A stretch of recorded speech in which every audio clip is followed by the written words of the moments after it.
Quelque chose me dit que si tu écoutes cette vidéo, c'est parce que tu aimes Dieu. C'est parce que tu aimes le Seigneur. Tu dois certainement le chanter, le louer. Tu dois peut-être prier en lui disant « Seigneur, je t'aime ». Mais j'aimerais qu'on puisse partager justement quelques mots sur ce que cela implique d'aimer Dieu. Aimer Dieu, aimer Jésus-Christ, ça ne se limite pas à des mots, à des paroles, mais ça se concrétise, ça se manifeste, cela doit se manifester par des actes dans ta vie. Dans 2 Corinthiens chapitre 5, justement, l'apôtre Paul, écrit aux chrétiens de Corinthe, et dans les versets 14 et 15, il dit ceci: « En effet, l'amour du Christ nous étreint, car nous avons acquis la certitude qu'un seul homme est mort pour tous. Donc tous sont morts en lui. Et il est mort pour tous, afin que ceux qui vivent ne vivent plus pour eux-mêmes, mais pour celui qui est mort à leur place et ressuscité pour eux. Ainsi, désormais, nous ne considérons plus personne d'une manière purement humaine. Certes, autrefois, nous avons considéré le Christ de cette manière, mais ce n'est plus ainsi que nous le considérons maintenant. » Paul est en train de parler de Jésus-Christ. Il est en train de parler de l'humanité de Christ, mais aussi maintenant de sa divinité, parce qu'il dit dans le verset 16, il était humain, il était purement humain, mais maintenant ce n'est plus comme cela que nous le considérons. Pourquoi? Parce qu'il parle aussi de la résurrection de Christ. Il parle de Jésus-Christ qui est mort, Jésus-Christ qui est ressuscité, Jésus-Christ qui est retourné à la droite du Père. Et il parle, on ne peut pas parler de Christ sans parler de son amour. Et donc au verset 14, Paul va commencer en disant « L'amour du Christ nous étreint ». Étreindre, c'est-à-dire prendre, à bras le corps, il nous enveloppe. L'amour de Christ t'enveloppe. Est-ce que tu le vis? Est-ce que tu, es conscient de cela? Il est vrai que parfois, lorsque nous traversons des difficultés, des moments difficiles, nous avons le sentiment, l'impression d'être abandonnés. Peut-être même que tu as l'impression que personne ne te comprend. Peut-être même que tu as l'impression que Dieu est un Dieu lointain. Eh bien, pas du tout. Le Dieu de la Bible, le Dieu unique et véritable, est le Dieu qui t'étreint de son amour. Il n'est pas un Dieu qui t'écrase par la condamnation. Il n'est pas un Dieu qui t'écrase par sa sainteté, sa pureté, sa grandeur, sa puissance, son autorité, mais il est un Dieu qui te prend dans ses bras d'amour. Son amour qui réconforte, qui encourage et qui fait du bien lorsque même on a l'impression d'être rejeté par tous. D'ailleurs, David va dire, si mon père et ma mère m'abandonnent, lui, l'Éternel, ne m'abandonne jamais. Et cela nous fait du bien d'être au bénéfice de l'amour de Christ. L'amour de Christ nous fait du bien. L'amour de Christ est d'ailleurs même ce qui nous est la raison même pour laquelle nous sommes sauvés. Parce que nous sommes sauvés, parce que le Père a envoyé le Fils à la croix pour mourir pour nous, pour subir notre condamnation à notre place, pour payer à cause de nos fautes. Et tout cela, ce n'est pas par mérite, mais c'est par amour. Mais en même temps, Paul va dire ceci, la parole de Dieu nous dit ceci, verset 15, il est mort pour tous, afin que ceux qui vivent ne vivent plus pour eux-mêmes, mais pour celui qui est mort à leur place et ressuscité. Christ est mort pour tous. Christ est mort pour toi, il est mort pour moi. Il est mort pour toi et moi, afin que toi et moi, nous ne vivions plus pour nous-mêmes. Qu'est-ce que cela signifie finalement de vivre pour soi-même? Eh bien, vivre pour soi-même, c'est vivre en fonction de ses désirs, en fonction de ses passions, en fonction de ses envies. C'est vivre avec comme pour seul objectif soi-même, ses propres préoccupations. Voyez, c'est peut-être investir toute sa vie dans son travail, dans sa vie professionnelle pour satisfaire à ses désirs, personnels, intérieurs. peut-être même avoir une promotion sociale, avoir de l'argent, être bien vu de ce monde, peut-être même comme pour se venger de tout ce qu'on n'a pas eu dans notre enfance, peut-être, et dire, je n'ai pas eu tout cela, mais maintenant je réussirai, j'arriverai, je grimperai dans l'échelle sociale, et dans cette société. Oui, tout cela c'est bien, et travailler c'est bien sûr, et Dieu dit que, bien que, comment dire, tout travail mérite salaire, c'est une bonne chose. Mais le Seigneur dit, moi j'ai donné ma vie, non pas pour cela. J'ai donné ma vie pour que tu puisses maintenant vivre pour moi. Et je crois que c'est important. C'est d'autant plus important que, eh bien, je voudrais rappeler ceci, c'est que Jésus revient bientôt. Et donc, chaque seconde qui s'écoule, chaque minute qui s'écoule nous rapproche du retour de Jésus-Christ. C'est comme si aujourd'hui tu es là à ce moment-là, à cet instant T, et de l'autre côté il y a Jésus-Christ qui avance. Le retour de Jésus-Christ se rapproche. Et la question est de savoir pour toi et pour moi, eh bien, qu'est-ce que je vais faire de ce temps-là qui me reste encore, dont je ne connais pas la durée, dont je ne connais pas combien de temps j'ai encore face à moi, devant moi, je ne le sais pas. Et pendant ce temps, je dois vivre maintenant, aujourd'hui, pour celui qui a donné sa vie pour moi, pour une vie qui en vaut la peine. En tant qu'enfant de Dieu, eh bien, je considère que une vie qui en vaut la peine, c'est une vie qui est vécue pour Christ, qui est vécue avec Christ, qui est vécue en s'investissant auprès des frères, auprès des sœurs, auprès de ton église, auprès de ceux qui ne connaissent pas Jésus-Christ, pour que eux aussi un jour soient étreints par l'amour de Jésus-Christ. Il faut se lever, il faut s'engager, il faut servir, il faut prendre des initiatives pour ton Seigneur, pour son royaume. Pourquoi? Parce que tu réalises à quel point tu es aimé de lui et tu as un désir de lui apporter ta reconnaissance. Le temps passe, mes frères et mes sœurs. Le temps passe, mes amis.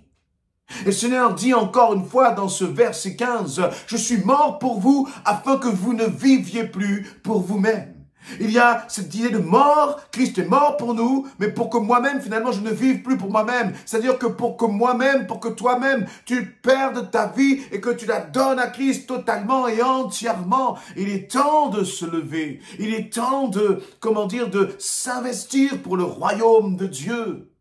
Parce que sinon, eh bien, tu vas vivre une vie finalement fade en Christ. Tu vas vivre une vie de regret.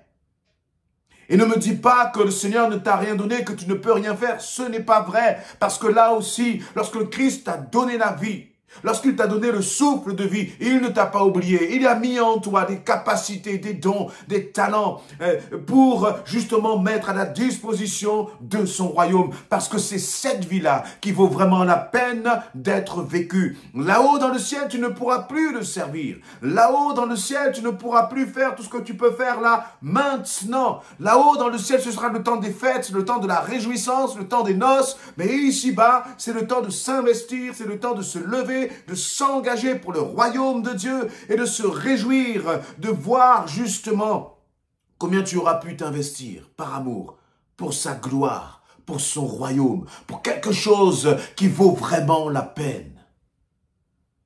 Et très concrètement, et là dans ce passage, il nous est justement parlé de celui qui est mort et ressuscité, c'est-à-dire que lorsque il nous est dit que Christ est mort pour nous, c'est très concret. Lorsque tu dis que tu aimes Christ, est-ce que tu peux le manifester d'une façon concrète? Est-ce que tu peux, j'allais dire, presque le démontrer de façon factuelle? Parce que sinon, ce ne sont que des mots. Sinon, ce n'est que de belles paroles. Mais la réalité, c'est que si tu ne sers pas le Seigneur, et je ne dis pas cela pour te culpabiliser, parce que ce n'est pas ce que le Seigneur veut, mais pour t'encourager à t'investir. Si tu ne sers pas le Seigneur avec le temps que tu as, ça signifie que tu sers quelqu'un d'autre. C'est peut-être toi-même. Mais si tu te sers toi, tu ne sers pas le Seigneur. Il y a un temps pour chaque chose, je le disais encore récemment. Il y a un temps que tu peux prendre pour toi, bien sûr. J'allais dire prendre temps pour prendre soin de toi en faisant du sport, des activités, bien sûr. Mais ce qu'il doit y avoir par-dessus tout, c'est de réaliser. Et tu dois dire cela, je crois.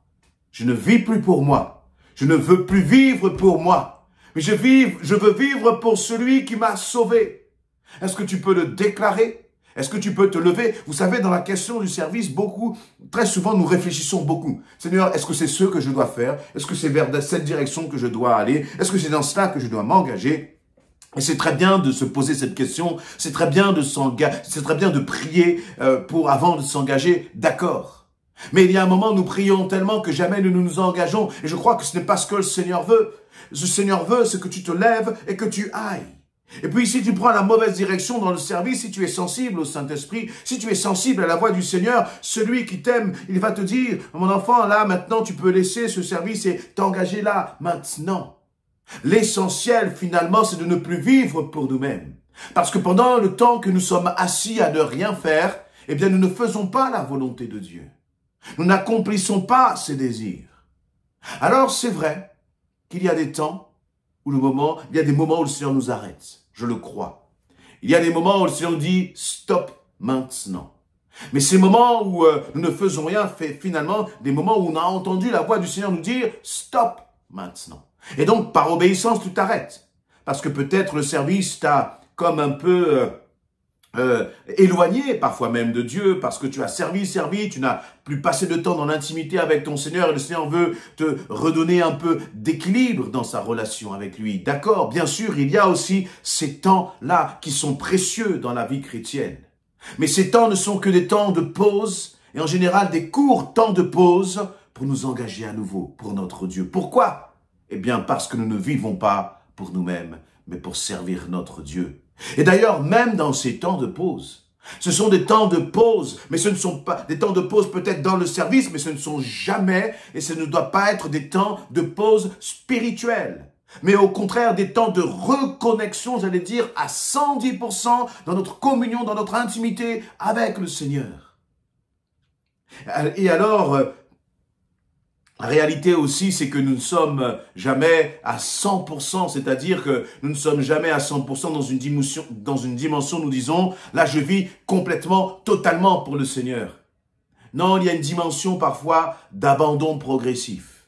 Vous voyez, c'est comme s'il y a un terrain à conquérir, que le Seigneur a besoin de conquérir ce terrain dans ton temps, dans tes préoccupations, dans ton emploi du temps, dans tes désirs.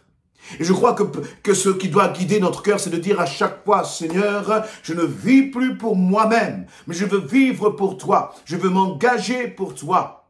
Et de cette façon, vous allez voir que petit à petit, si vous acceptez d'écouter le Seigneur, si vous acceptez de renoncer à vous-même, eh bien le Seigneur va gagner du terrain. Et plus le Seigneur va gagner du terrain, plus tu vas entrer réellement dans la vie auquel le Seigneur t'a appelé. Lève-toi, engage-toi, avance et commence à réellement vivre pour ton Dieu. Parce que le Seigneur a besoin d'ouvriers pour ce royaume, pour son royaume, pour cette moisson. Et d'ailleurs, plus nous sentons que Jésus-Christ revient, plus nous sentons que Jésus-Christ est à la porte, et plus je crois il faut faire vite pour abandonner tout ce que nous avons abandonné et se centrer sur Jésus-Christ. Servir Dieu, il n'y a rien de meilleur, il n'y a rien de plus merveilleux que cela. Je peux vous le garantir et vous le témoigner, bien-aimés. J'ai eu l'occasion de travailler dans différents secteurs d'activité, dans l'entrepreneuriat, en tant qu'ingénieur et d'autres choses. Mais je n'ai jamais été aussi comblé que lorsque j'ai investi mon temps pour le royaume de Dieu. Je terminerai d'ailleurs avec ce témoignage. Un jour, j'étais dans un entretien d'embauche pour un poste de travail et celui qui est le recruteur me posait des questions sur mes différentes expériences par le passé. Donc, je lui racontais ces différentes expériences professionnelles et à un moment, il m'a dit « Mais qu'est-ce qui vous passionne par-dessus tout ?» Et je lui ai dit, ce qui me passionne par-dessus tout, c'est Jésus-Christ. Et j'ai commencé à lui parler de Jésus. Vous savez ce qui s'est passé? Je n'ai pas eu le poste. Et vous savez pourquoi? Il m'a dit, mais on voit à quel point le seul moment où vous avez été vraiment enthousiasmé durant cet entretien, c'est lorsque vous m'avez parlé de votre foi. Cet homme, finalement, voulait que je sois aussi enthousiasmé pour le travail que pour ma foi. Mais ça, ce n'est pas possible. Ce n'est pas possible. Parce que servir Jésus-Christ, il n'y a rien de plus merveilleux. Alors lève-toi et engage-toi pour son royaume.